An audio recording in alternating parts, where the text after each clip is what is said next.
반갑습니다. 유럽문화 역사 42번째 이야기는 세계 최초 홍차룸 트와이닝스입니다. 영국에서 차를 마실 때 우유를 먼저 넣을 것인가 나중에 넣을 것인가 하는 골든 룰이 있습니다. 1848년 월간지 패밀리 이코노미스트지에서 설탕과 우유를 먼저 넣어야 한다라고 주장한 반면 이후 조지 오웰이 우유를 나중에 넣어야 한다라고 주장하므로 100년 넘게 논쟁이 지속되었습니다. 그러다가 영국 왕립화학협회가 오웰의 탄생 100주년 기념 에세이집을 통해 오웰의 제안이 잘못된 것임을 과학적인 증거를 제시하므로 해묵은 논쟁의 종지부를 찍었습니다. 홍차의 나라, 홍차로 물든 나라 영국이라 해도 과언이 아닐 정도로 영국과 홍차를 분리할 수 없는 기나긴 역사를 가지고 있습니다. 오늘날 영국을 홍차의 나라로 만든 것은 영국 최초의 차 제조사인 트와이닝스의 역할이 아주 컸습니다. 트와이닝스는 1706년 런던 트라팔가 광장 옆 스트랜드 216번지에서 영국 최초로 티룸을 오픈한 후 지금껏 300년 넘게 영업을 계속하고 있습니다. 차는 중국에서 전해진 것으로 차의 영어 표기 T는 차를 수출하던 중국의 항구 페이란 지명에서 유래가 되었습니다. 영국은 1750년부터 홍차의 최대 소비 국가가 될 만큼 전 국민이 홍차를 즐겨 마셨으며 심지어 국가 재정 위기까지 초래될 정도로 차를 많이 수입하였습니다. 영국인들이 수입하여 즐겨 마시게 된 차는 세계적으로 아주 큰 두 사건, 1776년 미독립전쟁과 1839년, 1856년 두 차례에 걸친 아편 전쟁을 촉발하게 만들었습니다. 영국은 1756년부터 시작된 프랑스와의 7년 전쟁으로 국고가 거들났고 거기에다 차 수입으로 인한 재정 적자를 메우기 위해 영국 의회는 식민지 미국에 대하여 각종 세금 신설과 차 조례를 통과시켰습니다. 아메리카 13개주는 적극적으로 반발을 했고 그런 가운데 1773년 12월 16일 보스턴 항에 정박해 있던 영국의 배에 실려 있던 약 42톤의 차를 바다에 던져버리는 사건이 발생하였습니다.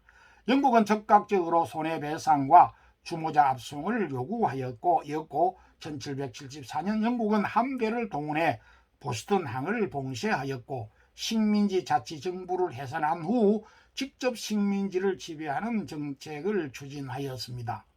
미국은 영국이 강경 식민지 정책에 대한 항의와 반발이 거듭되면서 이듬해인 1775년 미독립전쟁으로 이어졌습니다. 미국이 독립전쟁에서 승리한 후 미국인들은 영국과 차에 대한 반감으로 홍차 대신 커피를 마시기 시작하였습니다. 영국은 이후에도 지속적으로 중국에서 차를 수입하여 마시므로 엄청난 무역 적자를 가져왔습니다. 이번에는 영국이 국가 채무를 줄이기 위해 인도에서 재배한 아편을 공공연히 중국에 퍼뜨리자 이에 맞선 중국은 아편 밀수입 금지는 물론 영국과 관련된 아편 관련 업자들과 외국인들을 추방하기에 이르렀습니다. 그러자 영국은 막강한 함대를 동원해 전쟁을 선포하였고 1842년 중국이 무릎을 꿇었고 거액의 전쟁 배상금과 홍콩을 99년 영국에 할양하고 5개 주요 항구를 개방한다는 소위 남경조약을 체결하였습니다. 단순한 기호식품, 혀끝의 만족이 세계 질서를 2번씩이나 크게 무너뜨리는 비극이 발생한 것입니다.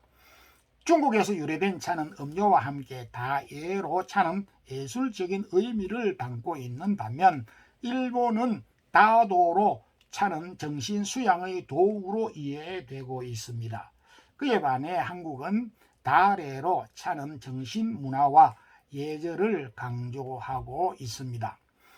반면에 손님은 신이 보낸 사람이라고 하는 고대 중동의 속담과 같이 중동 문화에서 나그네에게 차를 대접하는 것은 최대의 환대와 너그러움을 표현하는 행위로 간주되고 있습니다.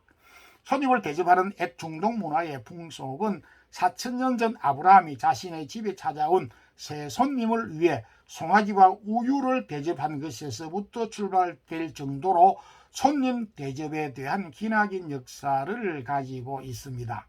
히브리 저자는 손님 대접하기를 잊지 말라며 애중동 문화의 특성을 소중하게 간직할 것을 상기시키며 차와 차자는 자신을 위한 것이 아닌 손님을 위한 것임을 강조하였습니다. 오늘은 여기까지 하겠습니다. 다음 43번째 이야기는 세계 최초의 식당 마드리드 보틴입니다. 대단히 감사합니다.